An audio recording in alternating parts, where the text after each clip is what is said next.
Welcome to the Church of Perpetual Life. My name is Neil Vandry, and I am your officiator here tonight. It's a pleasure to have you here in Pompano Beach. I'd like to let you know about the flower sponsors. Every month we have somebody sponsoring the flowers. This month, the flower sponsor is anonymous. Doesn't want to be said what her name is or why we have flowers, but we're so glad to have the beautiful roses by Miss Anonymous. Oh, I've given her gender away. If you would like to be a flower sponsor, just get with Janice. She'll arrange for that.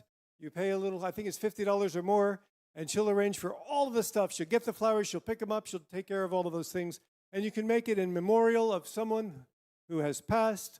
You can make it in a celebration of your anniversary or your birthday or whatever holiday you'd like to celebrate. Here at Perpetual Life, we like to celebrate all the holidays, John, all of them. Those are the ones we do. Every single one that makes sense is fun to have because holidays are a lot of fun to have. Tonight we have three great presentations. We have Dr. Ian White, who will be speaking a little bit about stem cells, and he'll give you a brief on his presentation that he's giving tomorrow morning. He's got to be there at 7 o'clock in the morning, but at around 9 or 9:30, he's going to be speaking about stem cells, and that's the long version. Tonight, you only get the salt and the pepper of his talk. So listen carefully. Now then, after Dr. White, we have Bill Faloon giving us an age reversal update. How many here know who Bill Faloon is? How many here do not know who Bill Faloon is? You're going to meet him tonight. Some newcomers, thank you for coming tonight. And then following Bill, we have none other than Johnny Adams. Johnny Adams, we've been awaiting you now for a couple of months. I've been waiting a whole year for his presentation, and we're certainly going to be looking forward to getting some amazing information on ways to possibly reverse your biological age. Dr. Peter Dreyer is in the house. Come on up. Perfect timing. Dr. Peter Dreyer, ladies and gentlemen. Hey, thank you. Thank you, and I apologize for being a little late.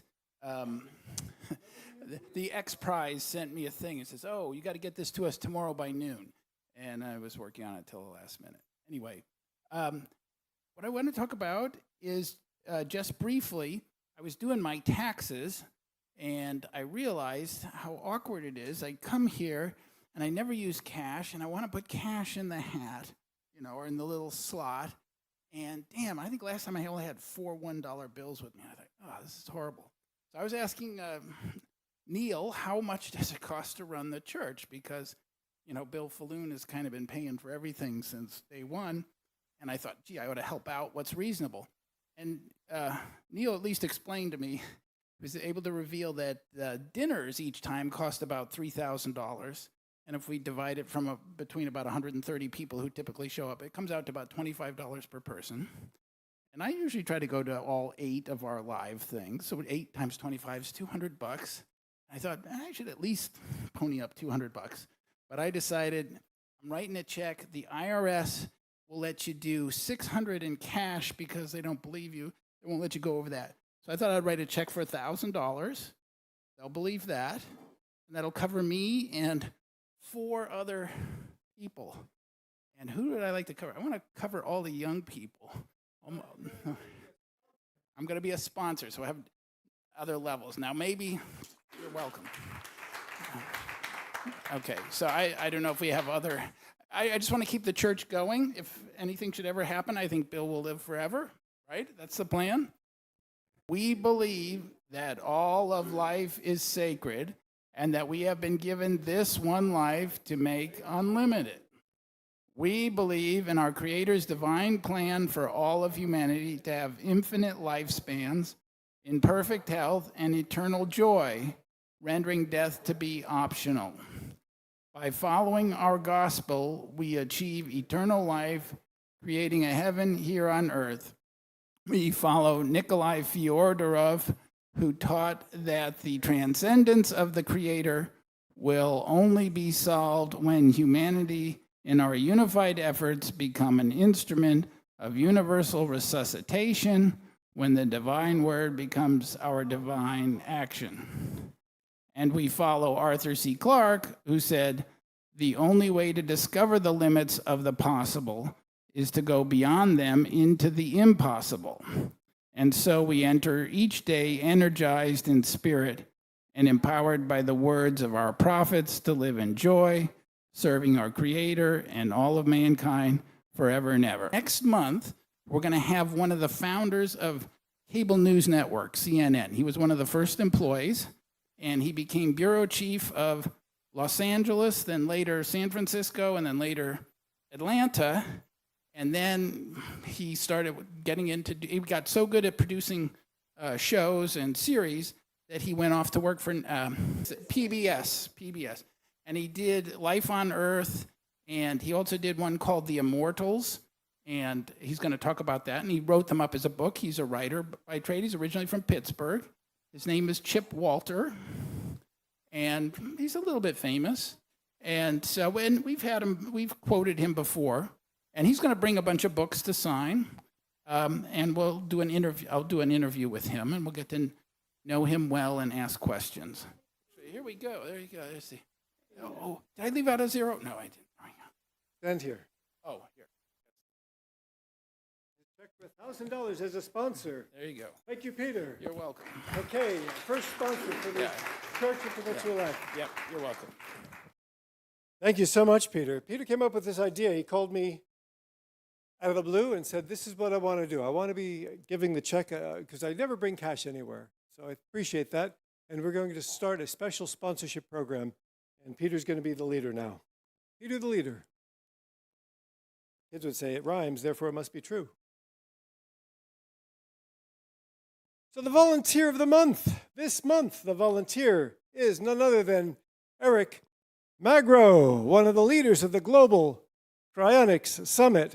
And he's online right now in Zoom with another, 50, 70, 100 people that are in Zoom. And he's with those people now as the person who's co-hosting all of the Zoom. Thank you, Eric, volunteer of the month. I'd like to also introduce someone. Is Scott in the house? Scott. Folks, Scott McDonald is our chief factotum. Scott has helped with so many tasks here at the church, around the church. You'll find him doing things that, just everything. He's like Leonardo da Vinci. A chief factotum is a person who has many jobs, who can do many things and is skilled in them. You may notice that we've got a new AV room in the back, and he was up there in the attic where we really don't have an attic. He was sort of up there working with all of the electrical stuff or whatever the stuff, helping the electrician and helping all of this happen, as well as you may have noticed we've got some lights in the parking lot. Again, Scott, our chief factotum. Thank you for that, Scott.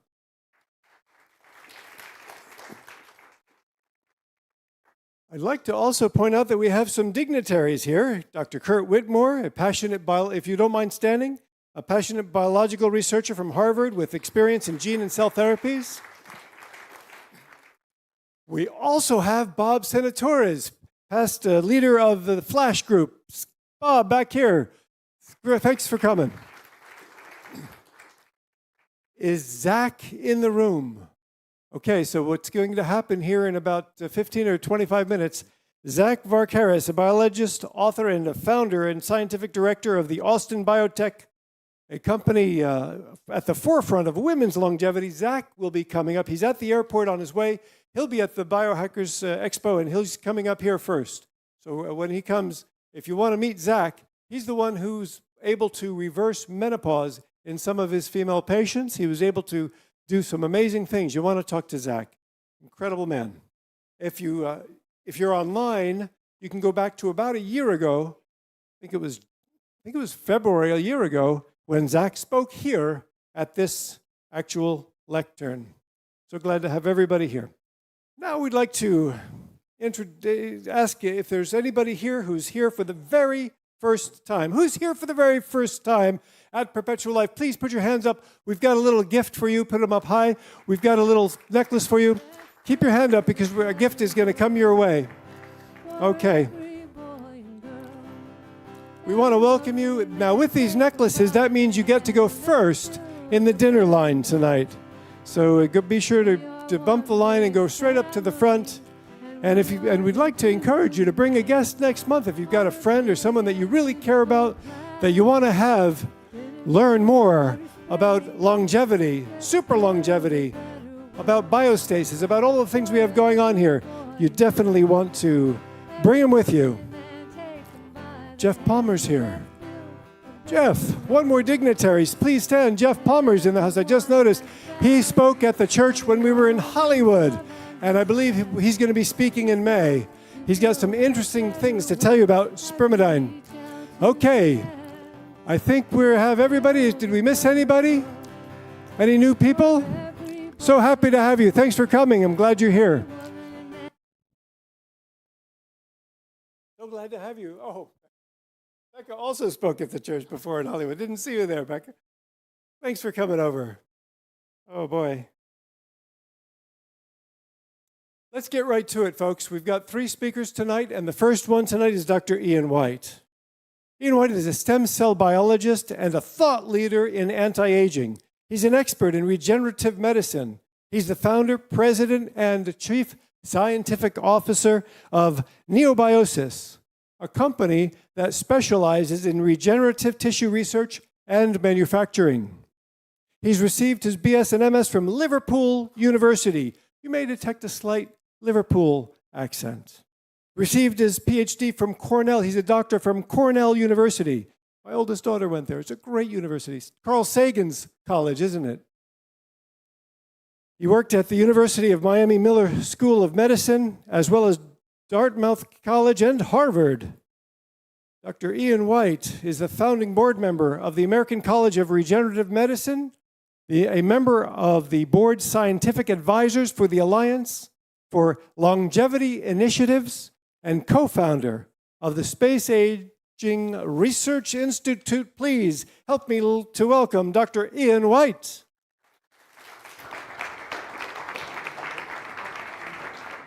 Thank you. I'm mic'd. Thank you very much. Okay. Let's see if this is working. Well, thank you, Bill, for the invitation. Thank you to the church for inviting me. I'd just like to acknowledge, before I start, the quality of the food. It's very rare that I go to a longevity or regenerative medicine gathering where the food is actually healthy. You'll be surprised that you go to these very big conferences and the break will include sugared donuts and Coca-Cola, which is the antithesis of exactly what we're trying to achieve. So no sugar, healthy foods, Mediterranean diet, beautiful, wonderful spread there. Thank you for that. I know I don't have a lot of time. I'm going to try to put a 1-hour presentation together into 10 minutes. So bear with me. I think that I'm going to do a reasonable job with it. I'm happy to stick around later if anybody has any questions. I will be speaking at the Biohacker Expo tomorrow morning. If anybody's interested, I also speak at A4M on a regular basis. So there are opportunities to catch me if you want to hear the longer version of this. Let me see if I can progress this. Okay. I do have some disclosures because I will be talking about some for-profit work. I'm not going to go into this right now, but I'm happy to share these slides. If you want to know a little bit more about my background and the entities I'm associated with, please do so. There was a mention about the X Prize before. We also got the same email, so I was also trying to get my X Prize application completed this week, so a lot of very exciting things going on. So let me just jump straight into it. I don't see a timer, but I'm going to try to gauge this around 10 minutes. If I'm running late, please somebody feel free to let me know. So the question really that we're here to answer is, why are we interested in age reversal? Why are we interested? It's a very big question. But the next biggest question, perhaps, is it even possible? Is age reversal even possible? That's something I'm hoping to address today with you. I'm not going to have much opportunity to talk about the path forward, but that will be in my presentation tomorrow. And again, that I think is streamable online, so you can check that out. Now, if you're following the longevity field, you'll probably be familiar with the hallmarks of aging. This is something that a lot of gerontologists follow to understand what aging is so that we can develop countermeasures against those various hallmarks. Now, the problem with that is that what we end up doing is having this sort of whack-a-mole situation. Well, we know that telomeres are related to aging, so maybe if we develop something against telomeres, we'll be able to live longer. What about mitochondrial dysfunction? Yes, we've got to focus on mitochondrial dysfunction as well. So then we focus on mitochondrial dysfunction. And then there's a few other things that we need to focus on as well. There's a lot of different supplements we can take and focus on. But really what we end up doing is just chasing a headless chicken. We don't really know what we're doing because nothing really seems to work. We can't seem to break this escape velocity and see fundamental change in aging. Yes, we can improve the quality of our life, but what I'm interested in is fundamentally changing our longevity, our health span. How long can we live? And I believe that the upper limit is not 120 years. I believe we do have the ability to be immortal, and that's what I'm going to talk about today. So, we're told that we age in a linear fashion. We're told that we age similar to an automobile. That biological aging and chronological aging, so your age, the way you feel, the way that your body reacts to its environment is linked to your birthdays, the number of birthdays you have. I don't believe that's true. I don't believe that aging is constant. And during this presentation, what I'm going to try to explain to you from my perspective is how we can disconnect chronological aging and biological aging, because there are examples in nature that we can apply to humans. So first I want to demonstrate to you that there is an ability in nature to accelerate aging. Again, I want to get away from this idea that aging is linear. You are born and you die at an established rate. Like an automobile, it just rusts over time. You can maybe change a wheel, you can maybe change the oil, but inevitably this car is going to age and you're going to have to replace it with another car. I want to demonstrate to you that aging is fungible. So in this case, we're seeing a species of spider that undergoes something called matrophagy, which is an accelerated aging. So when this species gets to reproductive age and gives birth, the immune system crashes, the body becomes liquefied, the spider dies and becomes food for the next generation. So if I had a longer time, I could talk about the evolution of this process where it makes resources available for the next generation. That's why the aging process has evolved, to remove us from the population, to make resources available for the next generation. And this is an example of how that is accelerated. There's another example with Pacific salmon. Once they reach reproductive age, they spawn, and then their aging accelerates. Their immune system crashes, just like our immune system. We can measure our aging through the status of our immune system. As we get older, our immune system gradually crashes. In the case of these species, it's accelerated. The immune system crashes very rapidly. The tissue becomes liquefied, and you make resources available for the next generation. So if you can accelerate aging, are we able to do something in the opposite direction?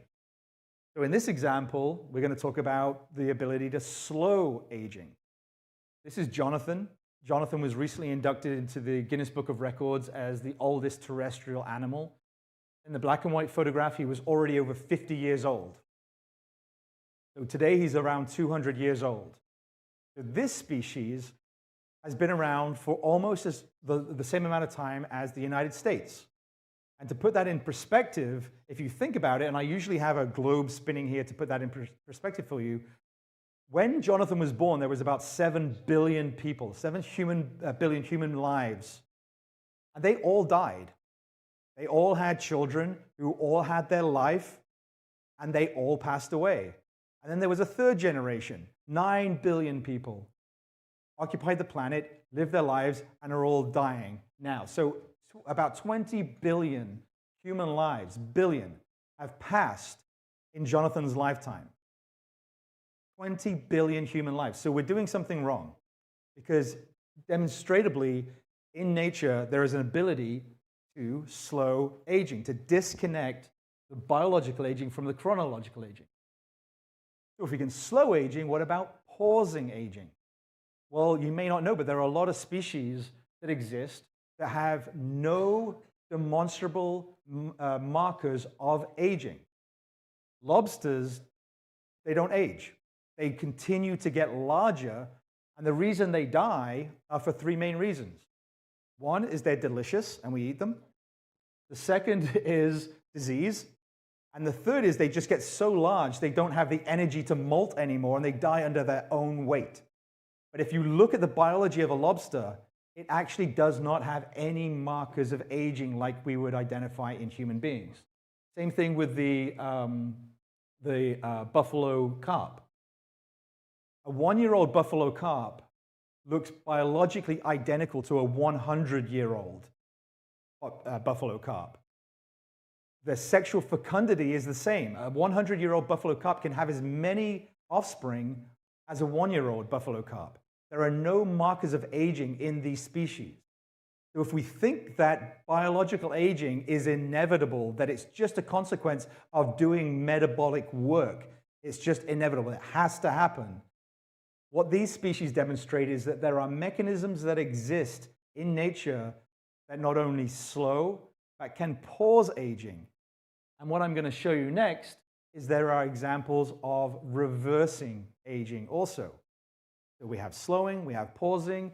This is Teratopsis dornii, the immortal jellyfish. What this jellyfish does is that it's born, it ages to sexual maturity and has offspring, and then it says, you know what, I'm done being an adult. It de-differentiates its cells back to being a baby. So it takes its old cells and turns them back into baby cells, and it becomes a polyp. And then it differentiates its cells again and becomes an adult. And it just keeps doing that backwards and forwards. And there's, we believe that there are individuals in the oceans today that have been around for 5,000 years. Individuals. It sounds a little bit crazy, and we say, well, jellyfish are very different than human beings. But it's actually not a huge jump to actually try to think about applying this to humans. And in fact, something very similar won the Nobel Prize in 2012. Shinji Yamanaka demonstrated that with just 4 growth factors, 4 young growth factors, if you took an old skin cell and you exposed it to those 4 growth factors, you could de-differentiate that cell back to an embryonic-like state. So the phenomenon exists in nature. Aging is not a linear function of time. And if you think about it, we see this happen all the time. I like to give this example. I call this 40 plus 40 equals 0. If you take a 40-year-old woman and you take a 40-year-old man, now remember, a woman is born with all of her eggs. By the time she's 50, 60, those eggs no longer work and she's no longer capable of bearing children. But let's say a 40-year-old woman, those eggs are 40 years old. She was born with them. The same thing with men. Now, the spermatids are fresh all the time, but the sperm stem cells those spermatids come from are 40 years old. All the cells in your body are getting older through time. But when you take that 40-year-old egg and you take those 40-year-old spermatids, well, you take the spermatids from the 40-year-old stem cells and you put them together, they form a 0-year-old baby. And that might sound silly, but think about it. That demonstrates that in nature, there's an ability for our biology to take old cells and all that accumulated junk, all that epigenetic change, all that entropy that's accumulated in those cells, and find a mechanism during the pregnancy, the period of pregnancy, to reset it, to turn it back to 0. And that baby has an entire life ahead of it. And at 40 years old, when that baby has a baby, their baby will be 0 years old again.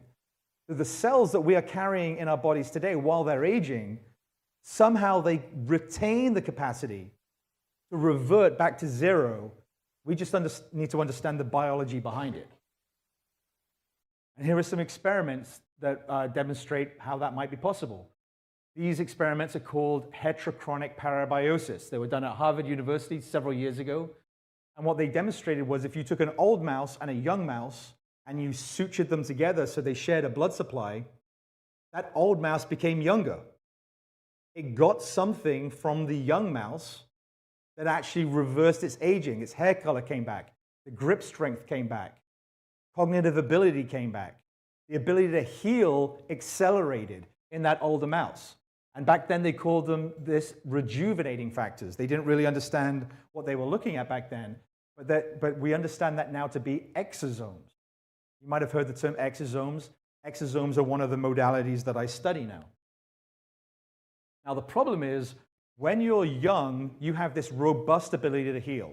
In utero, if you were to damage yourself, or if you were to be damaged in utero, and we've demonstrated this in other species, not humans, but if you scratch the face of a sheep, let's say, in utero, it heals without scarring. You would never know there was any injury.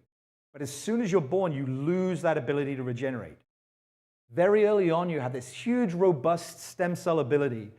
But by teenage years, 30 years, 40, 50, 60, you've almost completely lost that ability to heal. And that's why we see these phenotypes associated with aging. But remember, if we look at those young signals, they're transplantable. They're usable by an old tissue to behave like they were younger. And this is some of my own research, and you're welcome to look this up. The publication is there. I'm happy to make the slides available. Or you can go to my LinkedIn. You can see all my publications. But what I demonstrated here was, in the first 2 days of life, a mammalian heart has the ability to heal itself. Cardiovascular disease kills so many people because the heart doesn't heal. An adult heart doesn't heal. When you have heart disease, it doesn't heal. There's only a 1% turnover of the heart throughout your entire life per year. But I hypothesized that if I took some of those young signals that we've been studying in the form of heterochronic parabiosis, and I looked to see what is it in the first 2 days of life that allow the heart to repair itself when you injure it, could I keep giving those signals? And if I do, what happens? And what ended up happening was, I'm not going to talk about the left-hand side because it's a little bit more complicated, but I took a heart out of a mouse, a 2-day-old mouse, I put it in a Petri dish, and just with regular culture media, the heart dies. You've taken it out, there's no oxygen, there's no food, there's no nutrients, the heart dies within a few hours. But if you add those young signals to the heart, hopefully you can see that from here. This is 2 weeks later. Can you see it's still beating? The heart stays viable when it's just receiving the requisite signals that you would usually wouldn't have as it gets older. So I was able to take this one step further, and I was able to injure the heart. So remember, the adult mammalian heart, the human heart, doesn't heal. It lacks the ability to regenerate and heal. And so I took out a neonatal heart, and I took a small nick out of the left ventricle. I changed those growth factors again. And over the course of 21 days, what you can see is that I got a recellularization of the injury site. If you look at the bottom panel here in the red, those red dots, those are proliferating cells. Remember, the heart doesn't heal itself. Within the first 2 days, there's a capacity to heal, but over the course of 21 days, just receiving those specific young signals, the heart was completely able to heal itself and regenerate. Now, we were the first to publish on this, and I've only got a couple more slides left because I know I'm running out of time. We were the first to publish that pregnancy is a natural form of heterochronic parabiosis. So when we were talking about the mice sharing the old mouse and the young mouse sharing the blood and the factors, whatever it was, those rejuvenating factors in the young mouse conveyed something to the older mouse to allow it to regenerate faster. Well, we hypothesized that if a mother and a baby are sharing a blood supply, perhaps there are signals there that we can take advantage of. And we know when we have a 40-year-old mother and a 40-year-old father and they make a 0-year-old baby, maybe there's some magic that we can pull out of this birth tissue. Now, we weren't the first to use birth tissue. Birth tissue has been used in the United States for over 100 years, but nobody's really understood how it works. But we've purified the amniotic fluid. We found the exosomes that are in the amniotic fluid, plus the growth factors, plus the chlortho. If you're in the industry, you'll probably be familiar with the word chlortho. Chlortho is abundant in amniotic fluid. So while we don't know the mechanism for how this product works, we know that it's abundant in exosomes, it's abundant in growth factors, it's abundant in natural hyaluronic acid, and it's abundant in chlortho. And so we took that product and we used it medicinally. And usually I would have a whole bunch of slides here showing the applications of the product, because when you're older, you don't heal very well. When you take these young signals from amniotic fluid, it accelerates the healing. And here's a few of the publications. If you want to read up about it, you can pull these publications, you can see the data yourself. But recently, we applied for an IND with the FDA with the data that we demonstrated on safety and efficacy of these products. They granted our IND. We're about to start a clinical trial using purified amniotic fluid to essentially address the aging process in COVID. COVID has a natural tendency to affect older people more than it does young people. And so we're trying to use this product to reverse the aging process in those patients and allow them to heal like they would when they're younger. So I'm just going to end in this one slide again. This is normally an hour presentation, and I get into the mechanism of how these products are able to address the aging process. But in the interest of time, I want to end with this. So the products are typically used topically to accelerate healing in injured skin, whether it's burns or other forms of injury.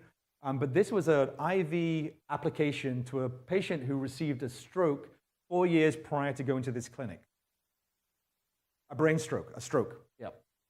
So 4 years, he was completely paralyzed on his left side, left leg and left arm. He received this treatment IV, and this was the result. Oh, I'm so excited for you, Dave. I never expected to see this that quickly. So this is You just 20 don't know minutes what to after expect infusion, and sometimes. what you're not There's a seeing will, there's is a much way. movement. Oh, we'll call But he's my dad. telling his wife, I think I can feel my toes. I'm like, well, this can't be regenerative medicine. This is way too fast. But he told his wife he felt he could feel his toes. 24 hours later, they sent this video. Do it again. Remember, he's been paralyzed for 4 years due to a stroke. This is 3 days later. That's 3 days later. Thanks. So we don't believe that's regenerative medicine, but what we do believe is that these exosomes are incredibly immunomodulatory. And he had inflammation in the brain that his doctor wasn't aware of. And by receiving this product, we were able to modulate the inflammation, which allowed the signal to go to his extremities again. That was a 4-year turnaround. So I don't think I have another slide after that. Again, that's a 1-hour presentation in 10 minutes, but the idea that I wanted to convey, and hopefully I convinced you of, is that aging is fungible. It is not a straight line.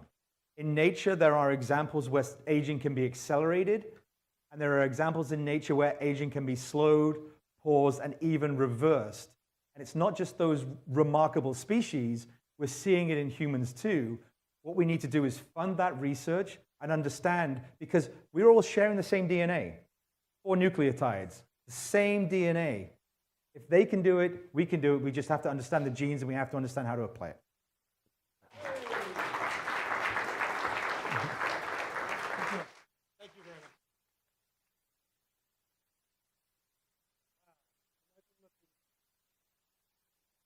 Imagine what the 1-hour program will be.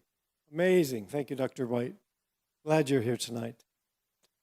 Our next speaker is none other than the founder of this church, and he's one of the co-founders of the Red Fest.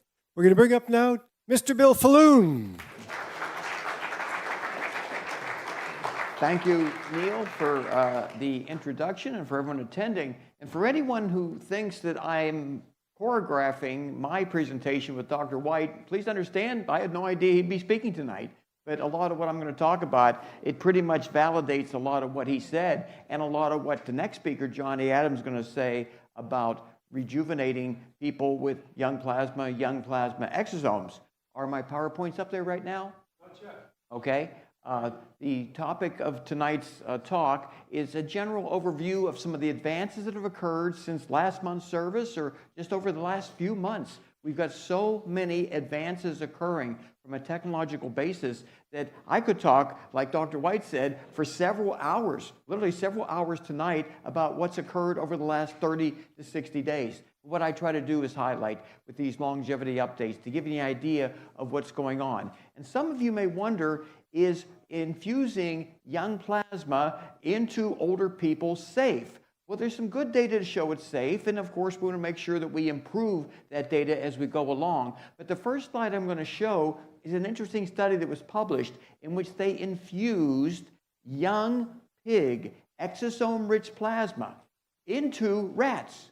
They infused a lot of it into rats, and there was no toxicity, no hyperimmune response. And what it helped to demonstrate is the viability of cross-species transfusion of plasma from animals potentially into people. And the reason that's so important is if these young plasma studies, which Johnny Adams is going to talk about a lot, using exosome-rich young plasma, if they work in old people, there simply aren't enough younger people to satisfy the needs of all those older people who will need continuous young plasma. This study at least demonstrated, at least in rats, they could take a lot of young pig plasma concentrated with exosomes without any toxicity or side effects. So that's good news. It's preliminary information. It enables us to move forward with that. And we do have some people self-experimenting with young cattle plasma, young pig plasma. They're putting it into their own bodies, and we're going to hear the results over the next several months as to whether or not that is having an impact on reversing their aging process. These are people self-experimenting on their own. Now, as we know, life expectancy has been improving pretty much in the United States. If you were alive in 1880, if you were alive, born then, you were told basically you only had 40 years of life expectancy. Just 40 years. And I'm looking at a group of people here, and I think most of them simply would not be alive back in 1880 if you were born. Your life expectancy was very, very short, and by 1900, it had only improved to about 47 years. And just imagine you're about 8 years old and you're told, yeah, you're going to live about 40 to 50 years and die. I mean, it seems ridiculously short. We feel future generations will look upon us, our life expectancy of 78, 79 on average. So most of you in here, I think, will do way better than that because you do something called taking care of yourself. And that's something that the average person does not do. They actually do the opposite. They accelerate their aging process. But we have to appreciate how much technology has already evolved to extend healthy lifespans, and then how much further it will evolve to enable, super longevity or physical immortality, however you want to phrase it. But you look at what caused the deaths of most people in 1900, and I don't know about your view of 1900, I consider that like yesterday. I mean, I was born in 1954. Most people born in 1900 were still alive when I was born. But these were the most common causes of death in 1900, and well, most of them don't exist anymore except for pneumonia, and that's often caused by immune senescence. Older people lose immune function and they become vulnerable to viruses, bacteria, fungi that wouldn't have hurt them much in their youth, but in their old with their immune senescence, well, that can do them in. But some other surprising facts are in 1900, again, not that long ago, you suffered some pain in your lower abdomen and you felt like, oh, this could be appendicitis. Your odds of surviving, well, they weren't that good. 26% died of appendicitis. And that's a painful way of dying, by the way. Your appendix ruptures. It releases all kind of nasty things into your peritoneal cavity, and you died a long, painful death. No antibiotics whatsoever to kill that bacteria, and you died. 1 out of 4 people back in 1900 dying, and you move forward to 1980, and the death rate goes down to almost 0. And I suspect today it is near 0, other than terrible mistakes that people make. So you look at how far we've advanced compared to people born in 1900. It was scary back then, and it's scary now because we have the ability to potentially live a lot longer. The problem today is lots of Americans dying from age-related problems. The degenerative aging is the major cause of death today as opposed to bacterial and viral infections. What are we going to do to solve that? Transition the rejuvenation research that we're seeing from the animals into people. And that is being done by people who are self-experimenting and by groups of people who are forming little clinical trials and seeing what works and what doesn't. And I'm going to be able to report a lot of data to you over the next several months from findings of little clinical projects where 12 to 20 people get together, they try something, they do baseline testing, do the intervention, follow up, see what works, see what doesn't. Very important. So animals that live in the wild, here's a mammal, the bowhead whale. It lives 268 years in the wild. And that motivated us to study the genome of the bowhead whale to try to figure out what is in their genome that lets them live so long and in good health. And this research led to us identifying what genes are in this bowhead whale that gives it the ability to live so long, disease-free, with no medical care. It's out there in the ocean. It gets to live 268 years. Somewhat analogous to that turtle that gets to live all that period of time. That there are animals out there that live a long time, and yet we settle for these absurdly short lifespans of 78 to 80 years of age. So what we did is we sequenced the genome of the bowhead whale, and this was all done by charitable groups. There was no commercial intent in any of this. And then we donated that genomic sequence to Harvard and other universities so they could study it and hopefully identify the genes in a bowhead whale to then transfuse almost into people's cells. We want to deliver the pro-longevity genes of bowhead whales into people. So we get to live maybe a couple hundred years in good health, offset the adverse effects of aging. And just a couple months ago, they identified an even longer living species, the Greenland shark. It lives it lives for over 400 years, again in the wild. And that motivated a group of scientists to study the genome of the Greenland shark to find out what genomic structure it has different from people that it lets it live so long. And we all know with people and everything out there, our DNA strands, they break all the time. We have to efficiently repair broken DNA strands or we eventually die. And so what they looked at is the DNA repair mechanism of the Greenland sharks. And they found that it's very efficient. They efficiently repair their broken DNA and they get to live perhaps over 400 years. That's the upper limit they were able to measure. They could live longer than that. Just imagine if we can take those genes in the Greenland shark, synthesize them, deliver them into our DNA, and get to live several hundred years based on this one finding alone. So the genome of the Greenland shark, 92% of it sequenced by another group of scientists, and they are now studying ways to make the same genomic benefits that enable these sharks to live 400 years, make them available to people so we could slow down and reverse pathological aging and perhaps live a lot longer. But we're seeing before our eyes these technological advances and how they're being looked at by the scientific community, and the technology is amazing with molecular biology to identify genes that enable people to live a lot longer. And then another example of an animal, the naked mole rat. It lives about 30 years. This is a rodent. And it also has very effective DNA repair and many other mechanisms that lets it live a real long time. But you compare the naked mole rat, 30 years, to a lab rat, really kept in a lab condition, very safe.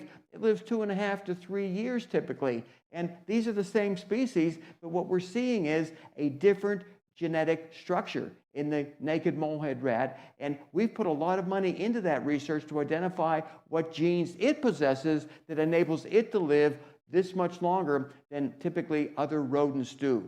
So transmitting essentially the information we obtain from the animals that get to live a long time into people is an area of intense scientific investigation, and as that gene therapy becomes available to people, we are going to be able to benefit, I believe, in enormous ways. And one of the bigger breakthroughs, that I reported on this just a couple years ago, that they took just one gene from the naked mole rat, that rat that gets to live for like 30 years. They took just one gene, they implanted it into normal-aged mice. And those normal-aged mice got to live over 4 years longer. And bear in mind, those mice typically die 2.5 to 3 years. They added 4.4 years by just adding one gene from the naked mole rat into a normal-aged mouse. And just think if we had that available for people where all we need to do is add one gene to your DNA and you get to maybe double your lifespan with just one gene, and there's a lot more that they're identifying. So at some point, they'll keep adding more and more genes to get you to live longer, and healthier. This is a major announcement that we made a couple years ago that applies directly to this research with the Greenland shark, the bowhead whale, the naked mole rat. These are animals that get to live a long time, and we need to figure out why by looking at their genome. So as it relates to transferring longevity genes inside of cells, this is research we are aggressively funding right now. There's a number of ways of taking a gene to do that. You can embed the blueprint of the gene into a virus and infect yourself with the virus, which delivers the genes into your DNA. But a lot of people don't like to be infected by a virus, even though it may be an innocuous virus. So we're looking at plasmid-based vectors, lipid nanoparticles we're very excited about. That's where you embed the blueprint for OSK, Yamanaka transcription factor genes, and you embed it into the lipid nanoparticle so that can be delivered into the DNA in a way that people can benefit from those youthful genes that Dr. White described in his presentation very briefly. And then another method, which another group of scientists is investigating. I know the word chemical sounds bad, but the really good news is we still have OSK in our body. And if we can reprogram our cells to start expressing OSK with a chemical cocktail, then we don't have to worry about lipid nanoparticles, viral delivery. Our cells literally start expressing these pro-youth genes again. We get to live a lot longer. So good news is a lot of different people pursuing a lot of different avenues of delivering these pro-youth genes into our cells so that we can reprogram those cells back into, let's say, a 25-year-old type of a structure and function and regenerate our tissues forever. We've talked about this for many years at the church, the Yamanaka transcription factors. And what I'm so pleased about, and I'm finding this is kind of inside information, certain laboratories that are doing epigenetic age measurements, they're very busy. And the reason are Jeff Bezos and Peter Thiel and many of the other billionaires have put up big money to do this kind of research. We are also doing that research, and we're fighting for lab time. We're fighting to get in there so we can see what results we're seeing with our research compared to what maybe other people are doing. And the good news being that the billionaires who are putting up the billions, the money's being spent, and it's being spent, we think, in an efficient way. So whoever wins this race to reverse human aging doesn't matter to me. I just simply want everyone in this congregation, including myself, to be able to benefit from us. We know systemic administration of gene therapy can reverse aging. That was proven in 2022 at the Salk Institute. This made international headline news. And then a couple years later, a group that we're now working with, they were able to deliver OSK into mice that were essentially 77-year-old equivalent to people. And they were able to have a remarkable over 100% increase in remaining median lifespan. They didn't double the lifespan of the mice, but their remaining lifespan doubled, which is really important because at this stage, at our age, if we're 77, we'd like to double that projected lifespan that we have going for us. If it only applied to young people, it wouldn't be so good. So in this study, they used the viral vectors to infect the mice. And again, these mice were old, and they were able to partially reprogram these mice using the OSK transcription factors to not just reverse a lot of the aging processes, but increase remaining lifespan in a rather marked way. If you were a control group and did nothing, well, the mice there died in a little bit over 8 weeks. And if you were able to get the OSK treatment, you lived to be about 18 weeks. That's a lot of time in a mouse lifespan. So when we have OSK available, I think a lot of people are going to want to take advantage of that and not let nature pretty much take its course and do us in. And what was really amazing about this study, I've talked about this before, that the researchers only delivered a small fraction of the intended OSK dose, and they still achieved a doubling of the remaining lifespan of the mice that were given the treatment compared to the control group. It's an absolutely remarkable situation. So I'm going to try to explain better. I showed a version of this last month, and I improved that with the help of some very good molecular biologists as to how we're going to use lipid nanoparticles to embed the blueprint for OSK and then deliver those into cells. So what you see there on top, the yellow is the fat, the lipid, And what's good about lipid is they're absorbed into cells very well. Inside that lipid are the blueprints for the OSK genes. And so they transmit, or they transfuse through the cell membrane into the cell where they release the OSK blueprint to enable it then to go into the cell nucleus, into the DNA, where they then cause the OSK protein to express themselves and theoretically regenerate our tissues throughout our aging body. So this is what I'm trying to show to lay audiences so they get an idea of the specific research my group is funding right now to see if we cannot reverse aging in old monkeys. That's our objective. If we can do it in old primates, we will then move that into humans as soon as possible. But if it's, I hope this is clear. We're taking, again, with genetic therapy, you take the blueprint for the gene, embed it into the fatty compound, in this case, a lipid nanoparticle. Very tiny, it enters cells very effectively, and once it's inside its cells, releases the OSK blueprint, it goes into the nucleus, embeds in the DNA, and then, well, it produces the OSK proteins that reprogram old cells back into much, much younger cells. Wall Street Journal talking about using gene therapy to treat people. It's going to be the future of medicine. The New England Journal of Medicine talking about the fact that doctors are going to start using gene editing techniques to treat diseases that people are afflicted with today. It's something that once it starts to take hold, it will be the gold standard. This is what people will want. They're not going to want to rely on the current prescription drugs that are just pretty much mediocre for the most part. This is original research that our group funded. It's charitable research as usual. We're not looking to make any money, but as we know with aging, middle-aged women, they lose their ability to have children, and they don't always want to lose that ability. They went through college, they have a career, they're 38 years of age, they can't conceive children. So what we did is we took a group of middle-aged female rats, and at 10 months, they stopped ovulating. They weren't able to have children anymore. And we then sought to increase their fertility by injecting with a needle right into the brain, right into the hypothalamus of these older rats, or just middle-aged rats, injecting OSKM. That's 4 of the Yamanaka factors. Injecting that into the hypothalamus, and what we were able to do is show a vast improvement in fertility, ovulation, everything you'd want to see if you're a middle-aged woman looking to have children. This is a huge area of interest, as Dr. White mentioned. Another speaker a couple months ago talked about that here. This is original research. This is the first time it's ever been talked about in public, by the way. You're seeing it for the first time in this church. I will be presenting it at scientific conferences throughout this year, but you're getting to see it for the first time. So what was the result of injecting OSKM, that's 4 Yamanaka factor genes, directly into the hypothalamus region of the brain? And in doing so, it rejuvenated the reproductive system of these middle-aged rats.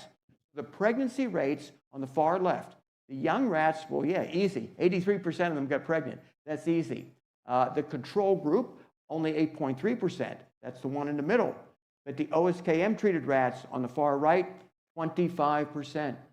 25% of those rats given OSKM injected into their brain, it rejuvenated their ovaries, their ability to conceive, and by 3 times more, basically, of those OSKM-treated rats were able to conceive children compared to the control group. Not as good as young rats, but you know, we're getting there. We're getting there. So this is original research that will be published. The Paul point, by the way, the health of the babies of these rats was better in the OSKM-treated rats. So when you think about what's going to be happening, women maybe of all ages are going to be looking at what can they do from a genetic standpoint to improve the quality of their children.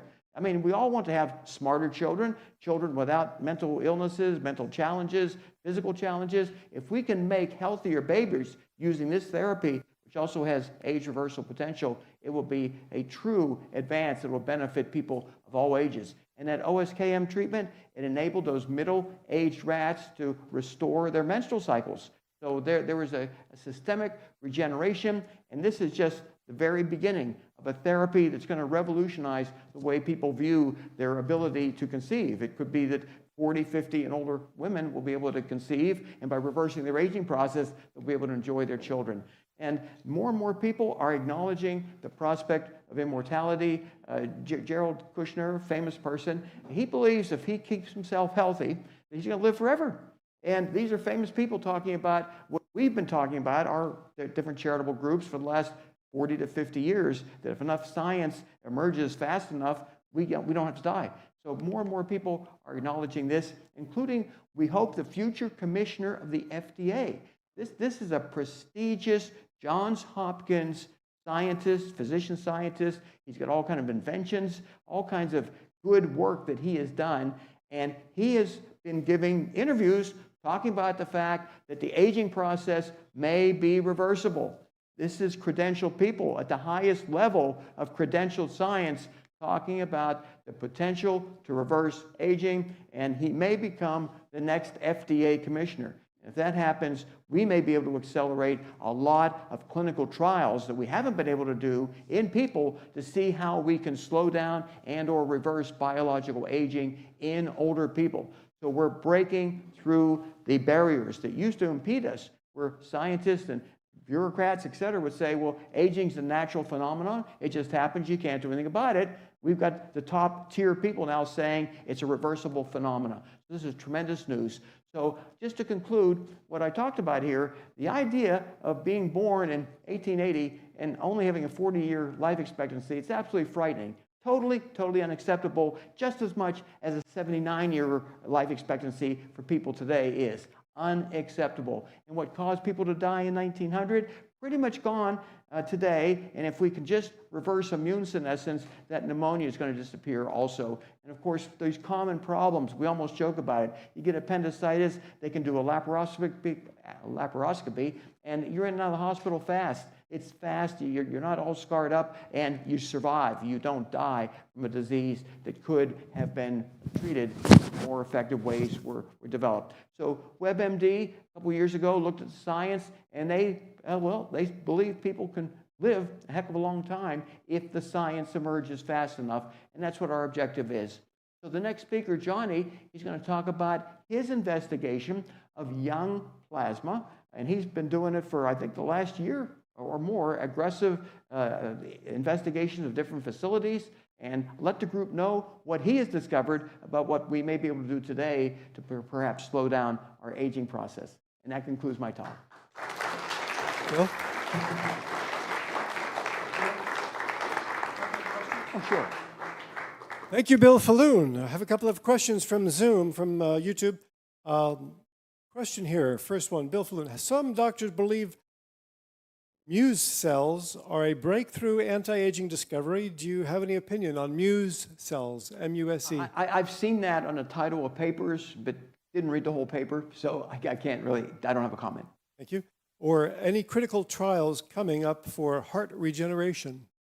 There are, and I can't specify what they are, but using these stem cell progenitors and a number of other therapies, and frankly, you just heard Dr. White talking about what he's doing. There are clinical trials, and try to go to clinicaltrials.gov. If you have congestive heart failure right now and you're given a couple years to live, you may want to participate, because there are all types of stem cells, stem cell progenitors. There's all kind of regenerative therapies, and we presented that at this church before. There's a company called Capricor, C-A-P, P-R-I-C-O-R. They're doing some interesting research on using cardiospheres to regenerate aged hearts, people who have heart failure and really need that kind of therapy. So go to clinicaltrials.gov. You may find a lot of studies out there, a lot of clinical trials that you can enroll in and maybe regenerate your heart muscle the way it was talked about just a few minutes ago by Dr. White. One more question online, if you'd like to address it, has to do with the timeship. Do you have any updates on the timeship project? Timeship project in Texas is a facility, it's actually a research park in which we're inviting people to set up research type laboratories where we provide them with property and some of the overhead of all that so that they can do research that maybe wouldn't be feasible in other parts of the country. And it's the safest geographic area in the United States, and we're looking to do cryopreservation research, reanimation of cryopreserved tissues and people, and we're moving forward with it. It's a multi-decade project. That's one of those huge projects. But we do own the property, we being a charity, and we're looking to bring other charities on board in order to see if they can't use their research to advance the common cause of being able to cryopreserve all kinds of organs and tissues so there's no more organ transplant shortage. And right now, there's a serious shortage of transplantable kidneys, hearts, livers. Most people who need a transplant don't get it, they die. So if we can perfect the cryopreservation of organs, we're going to save hundreds of thousands of lives every single year. One last question from Jeff Palmer. Yes, so I read the latest research on longevity and that we are living longer, but our health span is actually getting shorter. And we are at a 12-year difference between our health span and our lifespan, which is the longest in human history ever. Before we were living healthfully right up until close to our end of our lifespan, but now we're living sicker for longer, even though medicine is keeping us alive longer. Yeah, there's a lot of reasons for that. Okay, and then the second question is, if we're introducing animal cells that are young and youthful, and it's having an impact on our cells, can't we also say that when we are factory farming animals and they're under extreme stress, they're sick, they're cancer-ridden, they're diseased, they're in extraordinary dying states, accelerated dying states, but introducing that as a food into our body, isn't that accelerating our aging span as well? I want to say yes, medicine has advanced to the point where it's able to keep people alive in very unhealthy states, sometimes for decades. We're talking about people with obesity, people with serious metabolic disorders. Drugs are out there, the therapies out there to delay all kind of problems that used to kill people pretty quickly. But we also are suffering right now from an obesity epidemic, metabolic syndrome, type 2 diabetes at epidemic levels, and people are suffering lots of degenerative illnesses that destroy the last 10 to 15 years of their life. They're in chronic pain, they've got organ failure, losing their eyesight. I mean, glucose control is critical, and we have the worst glucose control ever with the way people are overindulging in excess calorie intake, no physical activity, and yeah, people are doing themselves in a very slow way. So the health span is being diminished, even though we're propping up their longevity. It's not very fun. So healthy longevity is what we're proposing people achieve. Ladies and gentlemen, Bill Faloon. Thank you. That was great, Bill. Thanks. Now, two things. First, we have new brochures. If you'll take a couple of these with you and share them with people that you really like, you don't have to give it to the people you don't like, but give it to the people you really care about.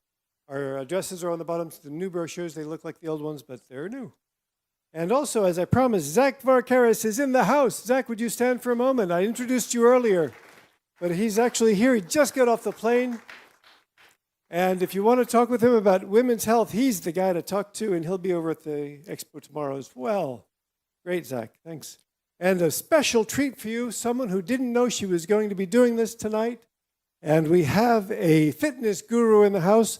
Becca T-Bone, would you lead us in about a 3-minute exercise session? Come on up, Becca.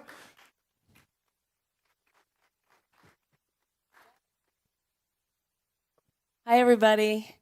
So, first of all, not bad for 81, right?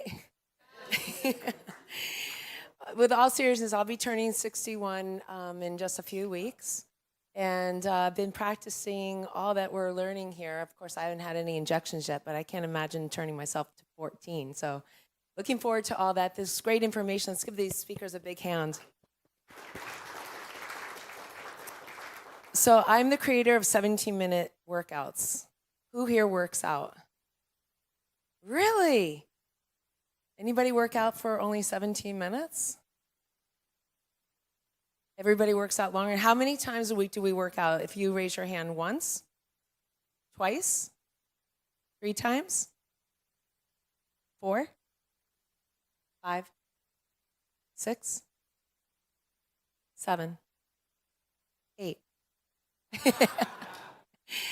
All right, so there's a lot of science that goes behind working out with intention in a short amount of time. So if you're working out for a long amount of time, you're wasting your time, first of all, because there's other things to do out there, right?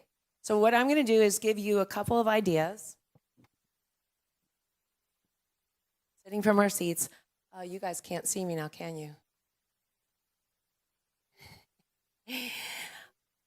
You guys can't see me. How about I bring the chair down?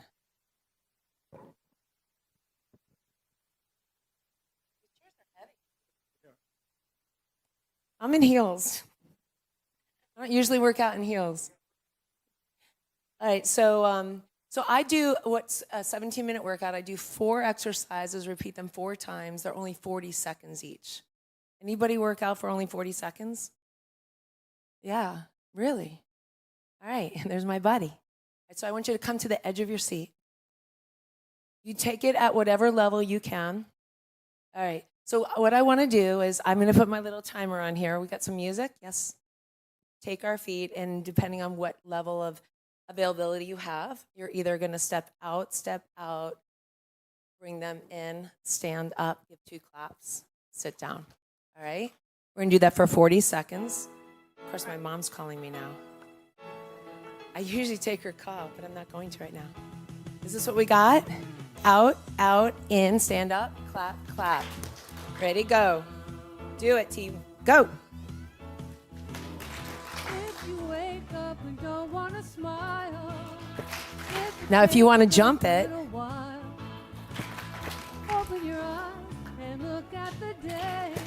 You'll see things in a different way. keep going. You got 20 seconds left. Let's do it. I don't see everybody doing it. Team, let's go. Do what you can. 10 seconds left. 9 seconds left. Are you feeling more energy? When you're tired in the middle of the day, don't reach for that Snickers bar. Get up and do something. Move. Time out, have a seat. All right, we're gonna do one more. One more, okay, Neil? All right, we're gonna do something for our abs. Come to the edge, lean back. We're gonna reach for our ankles. Put the other hand back. Go. Use that breath, hold that belly in tight, lift that chest up. Don't sink down, lift up. Can you do it without letting your feet touch the ground? You guys look good. Can you add some speed to it? Come on. Woo! Ooh, look at the front row go. 7 seconds left. All right, I'm going to turn the mic back to Neil. Thank you so much, you guys. 17minuteworkouts.com. 17minuteworkout.com. Becca, T-Bon. Wow, you know, we do that because you shouldn't be sedentary for a long time. It's important to get up and stretch in the middle of the day, wherever you are. When I'm in the grocery line, my kids hate to stand by me because everybody's in the line. I'm going like this, I'm going like this. They're running away. Oh my goodness. Johnny Adams is a biohacking expert and longevity researcher who specializes in biomarker-driven age reversal strategies. He spent decades analyzing the impact of senolytics, cellular regeneration, rejuvenation, and plasma-based therapies on aging. His talk is Advances in Age Reversal Therapies. Let's welcome Mr. Johnny Adams to the stage.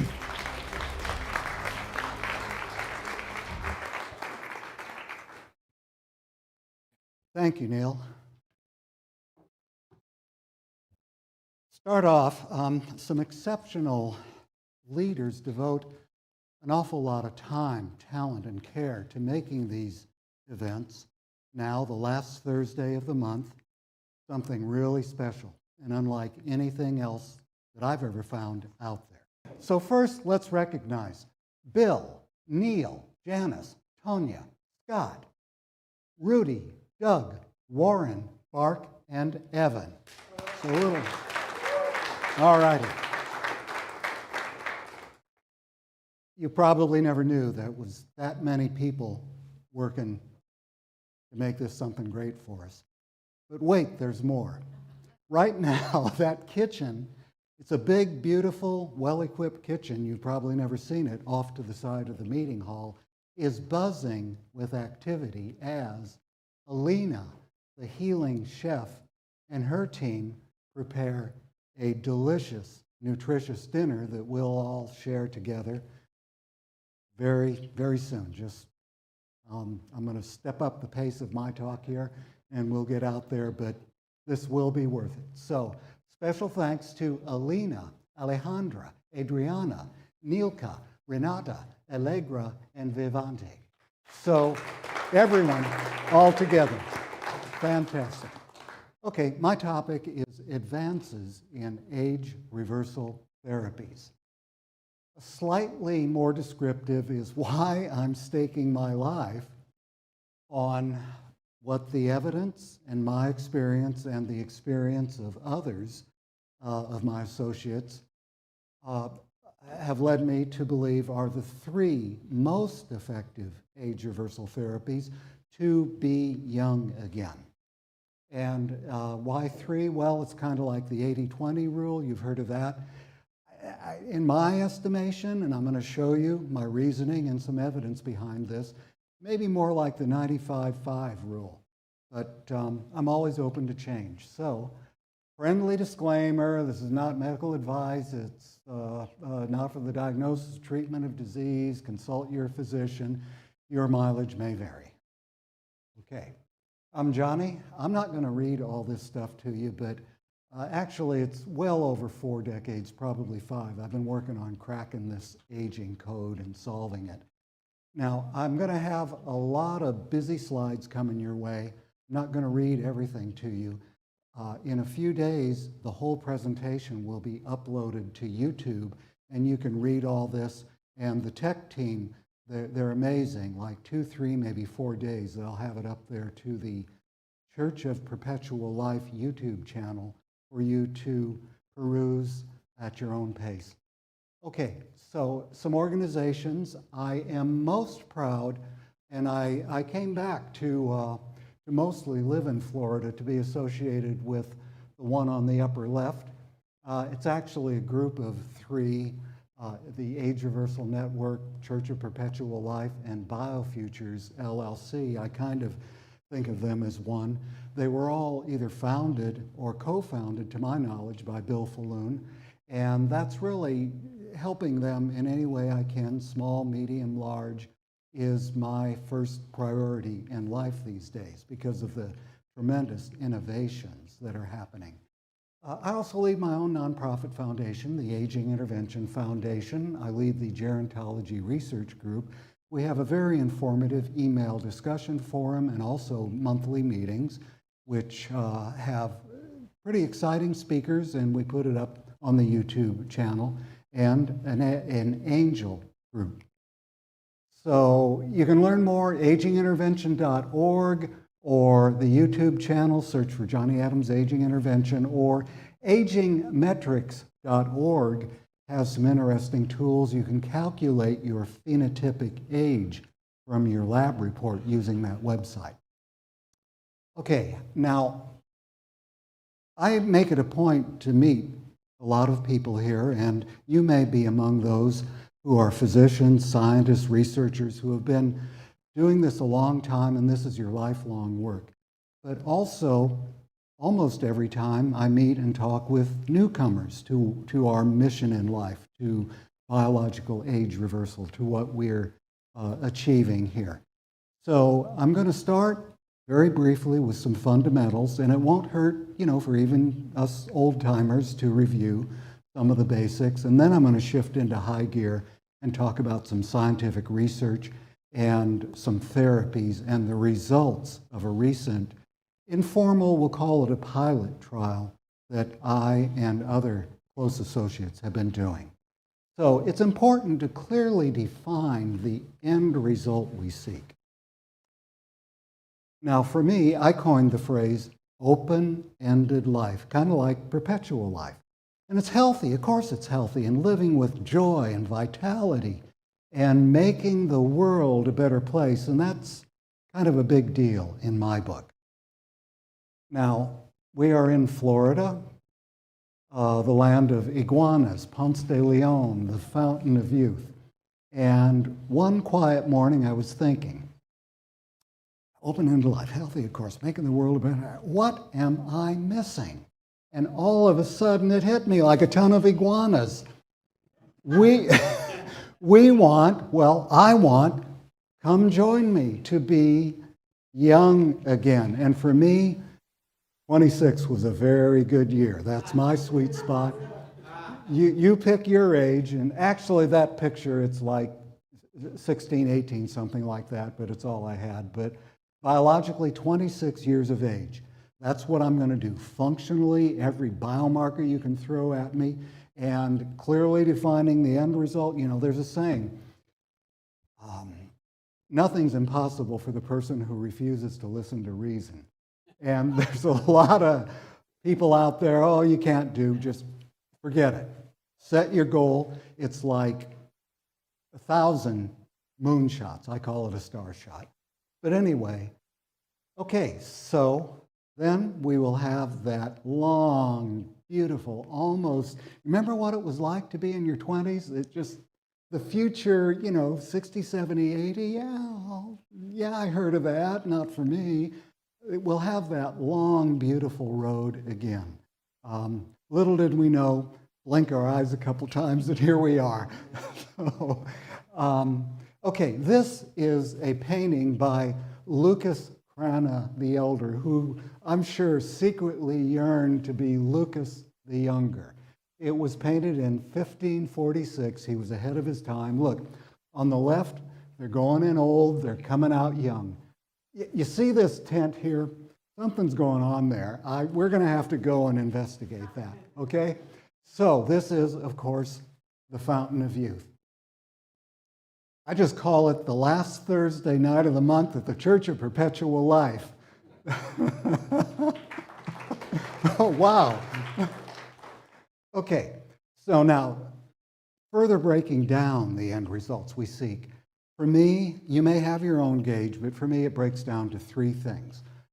Physical, cognitive or mental functional, and emotional, which is integrated into spiritual. So let's talk physical first.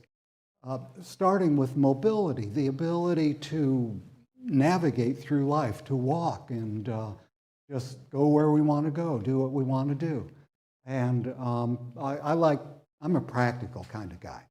I like practical examples, just being able to walk comfortably and briskly wherever we want to go. And like an example, okay, say there's a big old Buick coming at us. Just get out of the way of that thing, to have the muscles, the coordination, the reaction. Also, practically, to have for example, just one example of dozens, to have the hand strength, the grip strength, to be able to open those jars that seem to be wound a lot tighter than they were like 50 years ago, okay? Sensory, things like vision, hearing, smell, like immune function, that's critical. Freedom from infection. Healing, pain-free living. Okay, moving along, and I don't normally talk this fast, but I have a lot of material to rip through. So on to the second type, cognitive and mental function. Clarity of thought, problem solving, productivity, memory, you know the drill.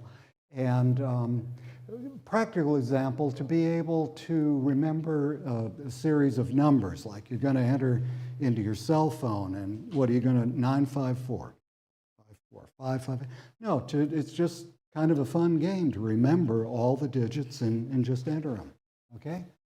Okay, finally, emotional and spiritual.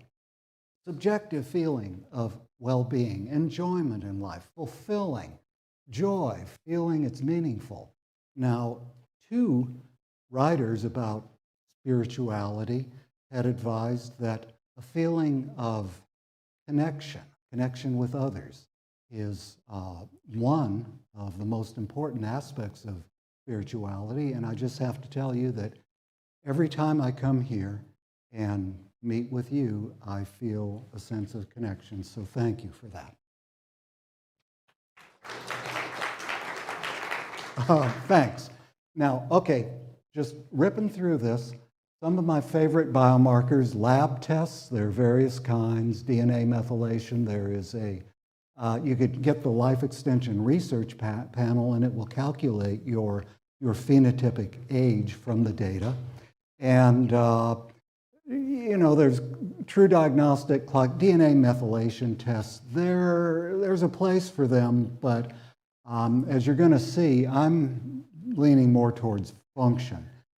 The kinds of tests that relate to the end results that we want to maintain and improve even as we grow older. So cognitive, if you go to humanbenchmark.com, these are free. And they're really, really neat. Number memory, verbal memory. One that spans cognitive and physical is a reaction time test. And that's very important. And then finally, physical, only if the subject is sufficiently physically fit, because some of these are pretty stressful, but there are a list of them there, everything from grip strength, 30-second chair stand, balance test, exercise stamina. Okay, now subjective, that's important too.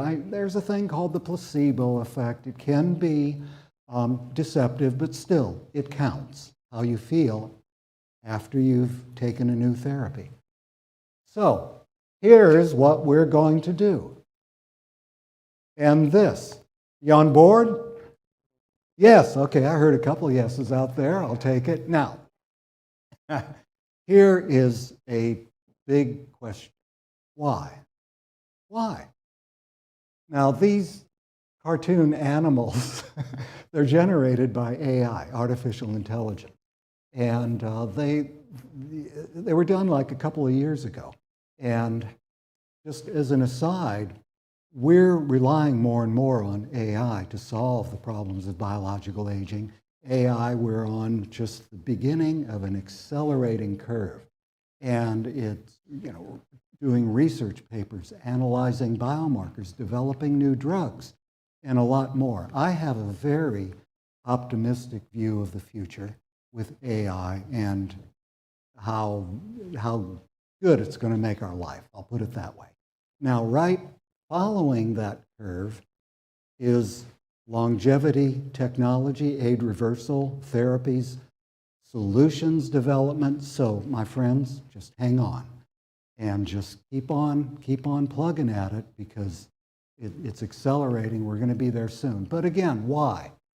Now, these cartoon animals, they seem kind of confused by the question. Here we're getting back to the main topic. Why? They're not quite A-team material. I call them the Y-team. But anyway, why? Okay, I suggest that once we again have that bright, beautiful road, endless road ahead of us, what are we going to do with all that time? And I'll just suggest that life will be so much more filled with meaning if we have a purpose.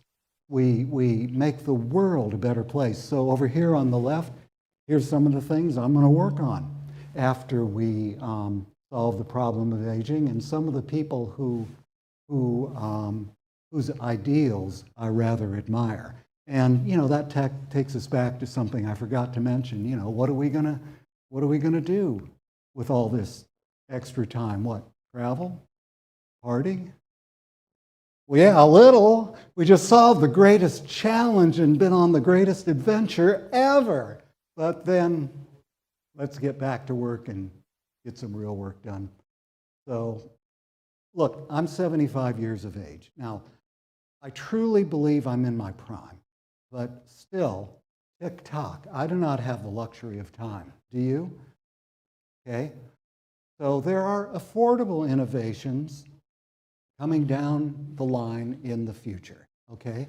Here's some gene therapy, mitochondria senolytics, and a lot of others. And there are innovations, we're hearing about breakthroughs very frequently, but still, I think they're long-term. I want now. What can we do right now? So for now, number one, remember, of the three most effective, one of three is to continue with something you're probably doing.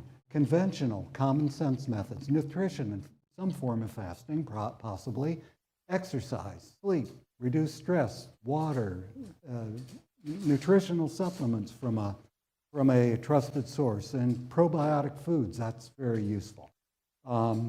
Regular lab tests, human interaction. Now here, joy, fun, and laughter. This is powerful. You can look up Norman Cousins, but also Madan Kataria, MD. He's from India. He founded something called laughter yoga. Look it up. There's scientific research behind it, and it lifts my spirits. I'll just put it that way, and it has very powerful physiological effects. I tested it once. Just a brief, little test, and the cortisol decreased. It deserves more study, but you can look that up for yourself. And then, under your age management physician's guidance, stepping it up to pharmaceutical, metformin, rapamycin, senolytics, peptides. I call them the usual suspects in my calculation and that of another high-level researcher. The estimation is doing all that would get you, a few more years, maybe 4 or 5, maybe 20 or more if you intervene in a deadly disease that you didn't know you had. But, there's so much we don't know. But as you see, this is Bill's, one of the variations of his House of Optimal Health, where before moving on to the more sophisticated therapies, we need to have our basic house in order with the kinds of things that I shared with you before, okay? And the next therapies I'm going to show you are, we do have a sophisticated crowd here, so you may be well aware of what I'm going to show you, but for most people, this is far beyond what you've been hearing about from high-profile influencers and the like. So the big point to remember is that they affect an extremely wide range of therapeutic targets and hallmarks. That's why I focus. I do a lot of things, but I truly focus on the top 3 because they fix so many things in our body. Okay, I'm going to show you more about that. So they renew and repair systems that no longer work when we get old, etc. They fix things. Over number 2, because I'm going to talk about that in depth. Number 3, Bill touched on this, the Yamanaka OSK gene therapy to reset the epigenome towards youth, also known as cellular reprogramming. And there's also some small molecule chemical reprogramming that some groups are working with. We have some good promise in that arena. Now, the new number 4, this is called thymosin alpha-1. It's a tremendous immune booster, and we're learning how this molecule has multiple positive effects, for example, as a mood elevator and others. Maybe it'll be the number 4, maybe not, but I've taken this in the past, and I'm taking it right now. I was on a plane in and out of airports to come here to do some things and then do this talk tonight. The next 2 days, I will be in front of a lot of people at the Biohacker Conference, helping Neil and the team at the booth there. And then next Monday, on a plane back to Austin, Texas, to have another round of young plasma infusions, which I'm going to share with you some data and a lot more information on that. So that's coming. That's going to kick in the number 2. So I can't get sick. Simple as that. So I'm taking the stuff now as a preventive. So now, number 2, clinical evidence and my experience and that of some select close trusted associates have led me to believe that the best age reversal therapy we can do right now is to infuse carefully screened and matched plasma from individuals roughly in their early 20s. And my experience and research is that it is effective and safe. So, and we'll stay tuned to the developments in the others, gene therapy and mitochondria senolytics, and we'll help with their development, hoping to move them along, do what we can, and after that, we shall see. Okay, do you have a better plan? Talk to me. I'll jump to it. But you'd have to present a lot of evidence that to get me off the direction I'm on now that I'm sharing with you tonight. Okay, so I'm leading a plasma project and help in any way I can with Bill and his top scientists and biofutures teams working on the Yamanaka OSK and thymosin alpha-1 project. So, therapeutic plasma infusion, TPI. There are basically three variations of this. The acronyms get a little bit confusing, but basically what it is for the subject, the patient, some blood is usually removed to make space for the infusion of carefully screened and matched plasma from individuals in their early 20s. And for you newcomers, I'll explain what plasma is shortly. Just bear with me. And the research shows that we're not just a bunch of vampires sucking the life out of these kids. The research shows that there are benefits to donating plasma for the young donors. Cognitive and exercise performance improvements and health benefits. And plasma donation, it's safe. It's done over 80,000 times a day here in the US and many more throughout the world. I wrote a little write-up on it. I guess you'd call it a white paper. You can have it if you want. So now the second variation is therapeutic plasma exchange. Old plasma out, saline and albumin in, and often with an IG, like an immune boost. And the third variation, which is kind of the top of the line, but it's a lot more expensive, maybe not cost effective, is therapeutic plasma replacement, old plasma out, young plasma in. Okay, so, and it's performed by, and I'm just going to stress this, by experienced, properly trained physicians. And my experience is that it's effective and safe. And the concept is based on something, early parabiosis experiments where an old mouse and a young mouse were sewn together and they shared circulatory systems. The old mouse became younger, according to the tests that the researchers ran, and the young mouse became older.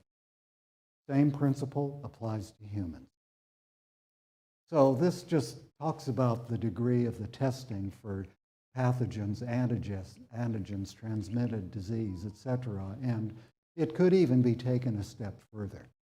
Okay, there are minimal side effects and maximum benefits. So that's what my research and information leads me to conclude. And as far as the safety of this procedure, I wrote this up. You can go to agingintervention.org/plasmasafety.pdf. But basically here, I'm going to jump to the second bullet point. What do I trust? I trust myself and my own firsthand experience. I've been to Texas. I've had the infusion, and I'm going back. So what does that tell you? Also, I have colleagues, and I'm going to show you their explanation and some of their data in just a moment here, and personal friends. These are people I know, you know, not just random testimonials. They've shared their positive results with it. And also, I've learned a lot from those who collect and frequently infuse the plasma. They're not just bystanders, researchers, they actually do this. And I know them quite well, and I do trust them. Okay, here's some more information. All of this is up on that document. There's no time to really go through this line by line. Okay, so now plasma, it's a natural substance. It's natural. 3.5 billion years of in development by natural selection. Okay. I have my own investigational review board protocol. I still have in mind to get a study going. It would be, you know, I do not have the plan to become a big plasma distributor or anything, but if, you know, when I continue with this, it would be open to a very small group of individuals here in Florida. Okay, so for me, the TPE, old plasma out saline albumin N, produced outstanding, objectively measured and subjective results. Much better than the numerous umbilical cord plasma infusions I've had and others in my circle of associates have had. And the TPI, whole blood out, young plasma in, was even better. And the expectation, I haven't had old plasma out. Did I say whole blood out, young plasma in, TPI? I did, okay, good. TPR, old out, young in. That's really high level. I expect it to be even better, but not that much better than the TPI that I did. Okay, plasma is the liquid part of blood. It makes up 55% of the total volume of blood. Okay, and this here's the premise: this full range of balance and complementary components in plasma, and there are thousands of them, thousands and thousands of these molecule structure in plasma from the young people, you know, would be, and I say is, far more effective than just one therapy or even several in combination. But if you don't believe that's true, well, let's compare notes and find out. Like I think I showed you that. If you have something better, I'll jump to it. But this balance, all of these structures in plasma are balanced and consistent with the end result we are seeking, which is youth and health. Okay? Now the rubber's going to meet the road. Plasma contains thousands of these components. Here are some of the high-level categories.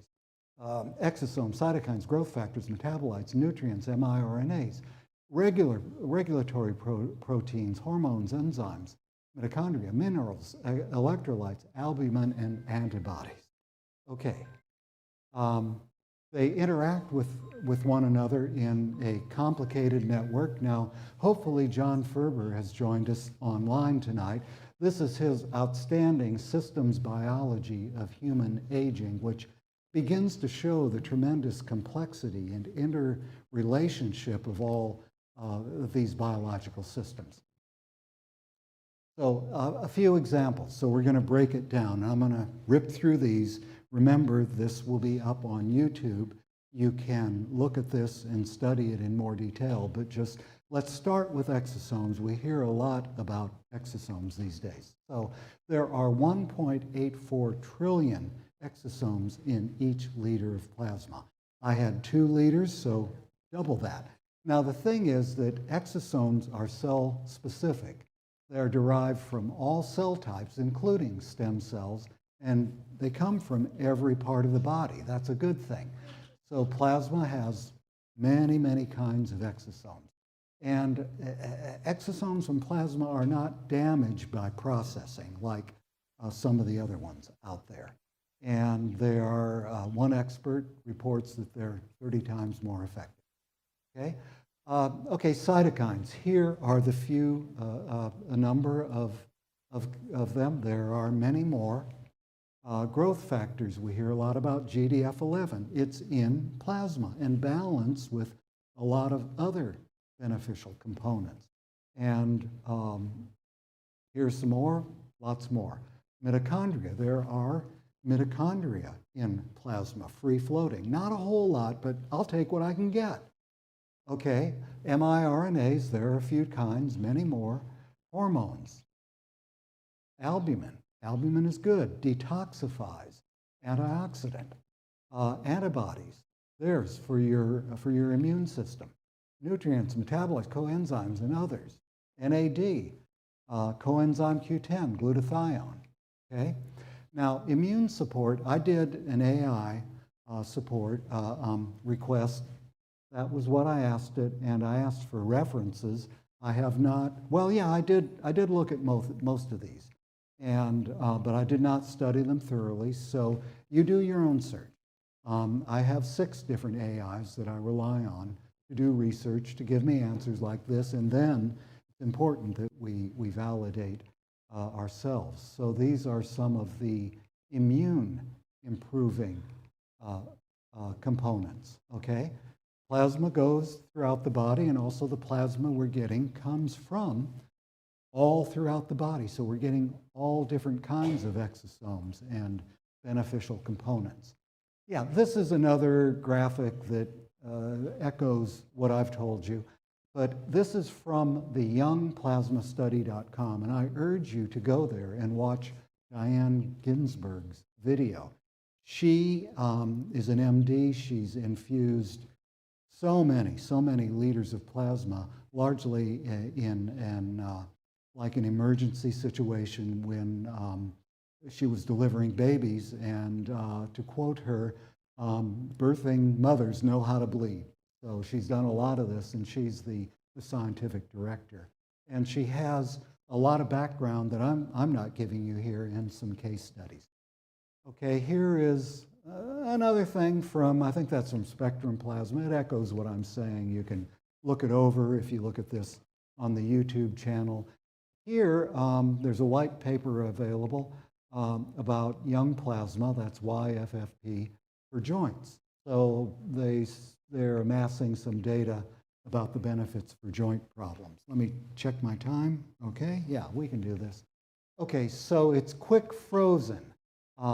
So it's still biologically active. In many ways, it's like banked eggs in vitro fertilization and hearts for heart transplant. They don't process those things. They don't dry them and put them, you know,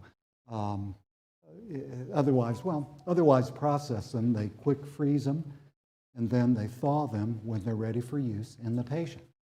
Okay, this is Spectrum Plasma. I had their plasma. This shows their testing, how it goes beyond standard plasma collection center tests for safety.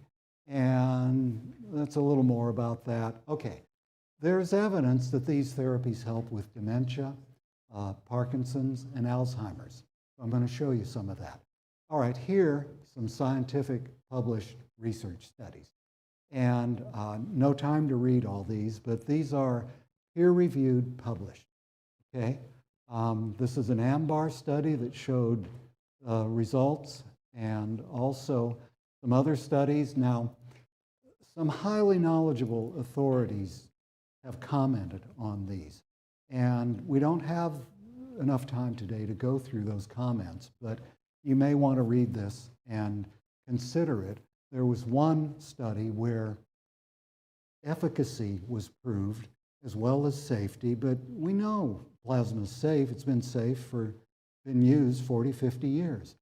But somehow in the publication, the efficacy data did not make it.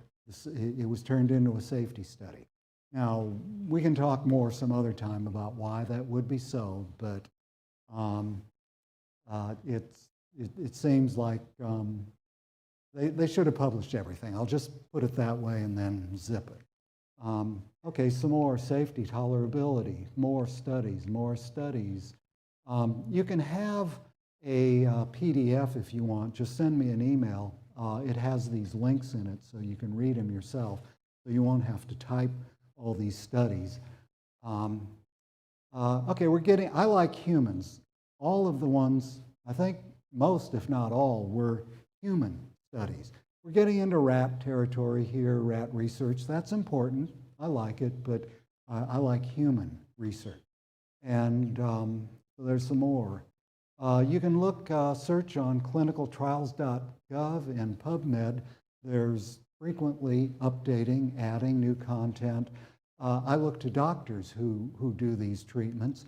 What do they say about it? What results have they achieved? So here's what Dr. Hasse and Dr. Stickler say about their treatments. Okay, video, Tony Weiss-Correa, he's kind of a big deal at Stanford, and he did a video and a webinar. Peter Diamandis, he's a mover and shaker. He's on board with therapeutic plasma exchange. Brian Johnson, he had a kind of a humorous video. Okay, examples of medical conditions approved for regular plasma infusion, and we're pushing our deadline here. Here, okay, some of the, yeah, well, I must have jumped a little bit. Well, some things I've learned from the studies. Okay. Well, okay, enough of that. This is me in the chair getting my infusion, and some subjective, which I'm well aware. Subjective can be deceptive, particularly if you're paying a lot of money, the better you feel. So, but anyway, these are some observations I had. For quite a while, for weeks after the therapy, and actually they still maintain, just life seemed better. Some things I had looked at before seemed more interesting, more clarity, better decision making, more stamina, etc. We have to zip through this. So about a month later, still very good stamina, even better no-nonsense evaluation in business and life situations and so forth. Okay, but still, subjective observations can be deceptive. So here's what therapy, show me the biomarkers. That is Jerry Maguire shouting. So, okay. So here's some objective measures. I was pleasantly surprised that my good blood pressure got even better. And a couple of the other folks who went and had these therapies, I was pleasantly surprised that they reported the same thing. I'll show you them in a minute. And the labs, yeah, went down a little bit. Blood was removed, so hemoglobin, hematocrit went lower, but they gradually increased. So here, this is a biomarker chart. Basically, these are many of the kinds of biomarkers I showed you before with an emphasis on function, cognitive and physical, and purely physical. And I'll just go to the 11, 28, 24. To the right of that, the positive improvements in multiple, just about every area. Actually, the 30-second chair stand, there is no significant difference. But here, this was rather odd, the verbal memory. One day, I was just feeling a little bit off and just wasn't with the program. 26. The next day, I thought I'd try it again, 55. So you draw your conclusion from that. And then 5 weeks after, still many positive, virtually all, if not all, positive functional improvements over baseline. Now, there was an anomaly with this phenotypic age calculation where it went down. MCV was lower, and it's very sensitive to that measure. This is mean cell volume, which is the volume of the red blood cells. And remember, I'd had a liter of red blood cells removed. So whether it's related to that, I don't know. But still, if you're planning on donating blood, let's monitor your MCV. We might pick up some useful information here. But still, that's why I value more tests of function, cognitive and physical. So again, on the right here, all positive, and still I was over 9 years younger than my chronological age according to this test. So, I'm just throwing everything out there. Maybe one of you doctors, you have an explanation for this. I don't know. I do not see this as anything, as a side effect or anything serious. Okay, More objective measures, my Oura ring, I had better sleep scores. I was sleeping like an hour deep sleep a night.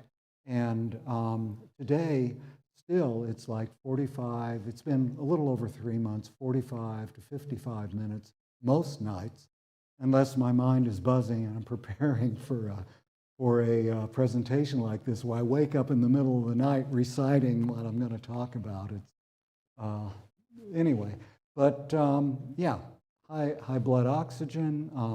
Ophthalmic is my Achilles heel. I've had like 7 surgeries on this eye, and I was pleasantly amazed that 2 weeks after I went to the ophthalmologist, and I could read 2 lines better on the E chart on the left eye, 3 lines better, and I knew it. Unfortunately, I went back a few weeks later. Oh, the pressure in glaucoma went down. I was able to, definitely less eye irritation and dryness. I was able to skip a anti-VEGF injection in my eye. So it kind of looks like that. Now, this is not medical advice. I postponed it maybe a little bit longer because when I went back, I think 6 or 7 weeks later, there was some swelling. So maybe I pushed it a little too much. But anyway, anytime I can, anytime I can put one of those off at least a couple weeks, it's a good thing. Although you get used to it. But ophthalmic, unfortunately, 5 weeks later, back to baseline. Okay. I had Claude AI do an analysis. You can read this on the YouTube. How are we doing on, son of a gun. Okay, we're going to have to step into high gear here. An MD friend said I looked younger. Okay, here is one close friend's assessment. Now, I don't normally reveal the names of people, but this is Walt Crompton. I talked to him last night. He gave me his permission to talk about this. And anyway, his neuropathy and pre-diabetic symptoms improved. He used the word remarkable. It could go away so fast. His objective measures were better for the money. Results are much better. Okay, that's great. Now, it's okay? Okay, well, everybody's still here, so all right. Take a breath. And he's having some rather extensive biomarkers done at the Michael Snyder lab in Stanford. And Dr. Snyder, he's kind of a big deal. And he's preparing a big report on all this that will be available. I'll probably put it up on the website or integrate it into this. Okay, another new friend who contacted me about the treatment, his high blood pressure went down. That's basically one of his comments. And he had previously had some dysregulation where he had a difficult time doing any cardio, and he also had low-grade headaches and eye pressure, and he seems good now in all respects. Now, I urge these people to do the biomarkers and objective measures like I do, but, I can't control them. So they're giving me these narrative reports, but, stay tuned because they're starting to add up. Another friend's wife said she had a nerve problem in her feet. They got cold and hurt a bit. She says they're now no longer hurt when they get cold. Now, they just did this a couple weeks ago. I'm looking forward to following up with them like I did with Walt.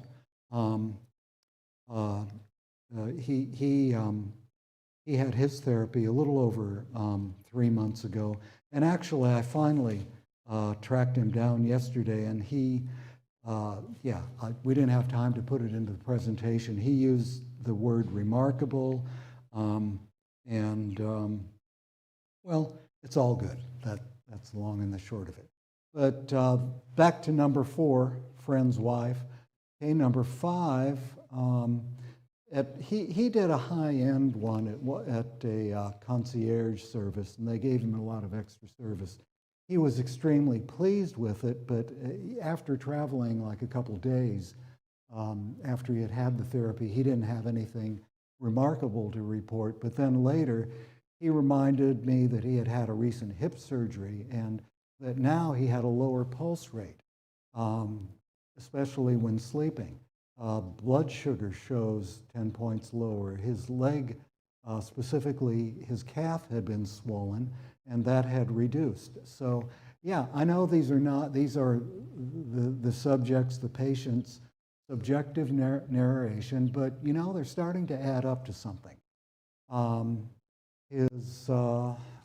Because of the surgery, he had gained weight, and now he's losing weight, and different people have commented on, this is his words, he said, your skin is glowing and looks really great. So that's what he told me. Another friend, good subjective results, increase in libido for a while.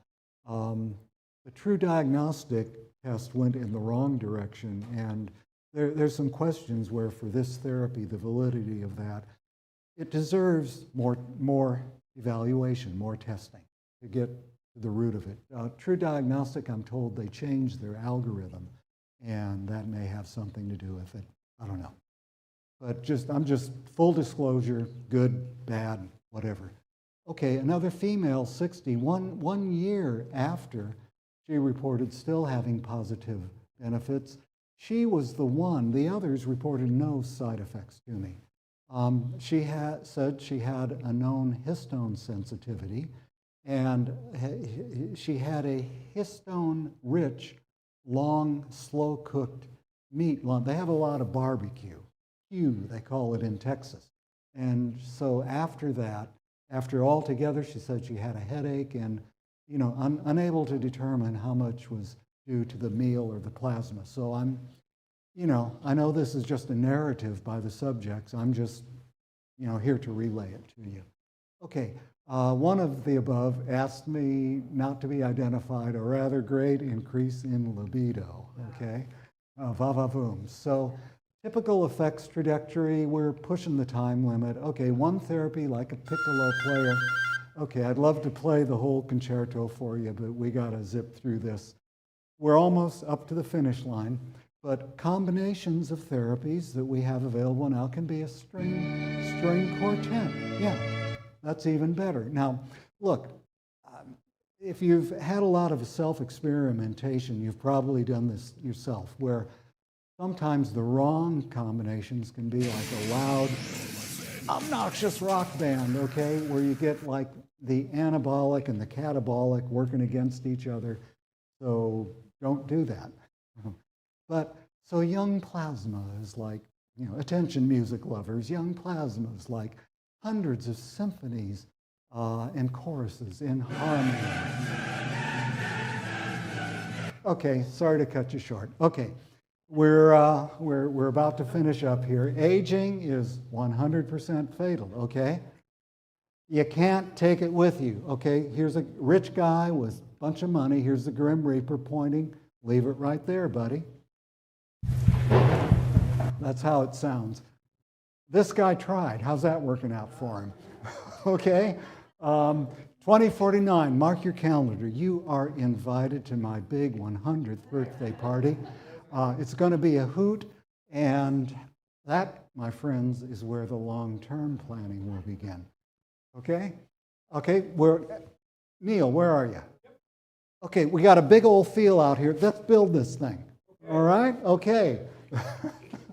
We'll do things we did like this when we were young. You remember? We were so carefree and all the things, the adventures, laughter, joy, fun.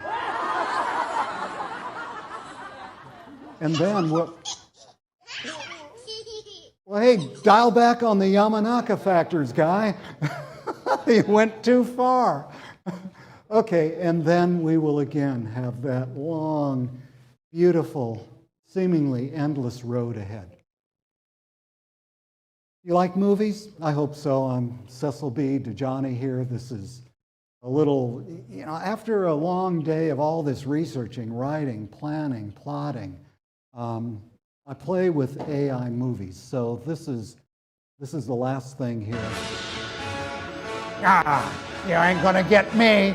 Take that. No!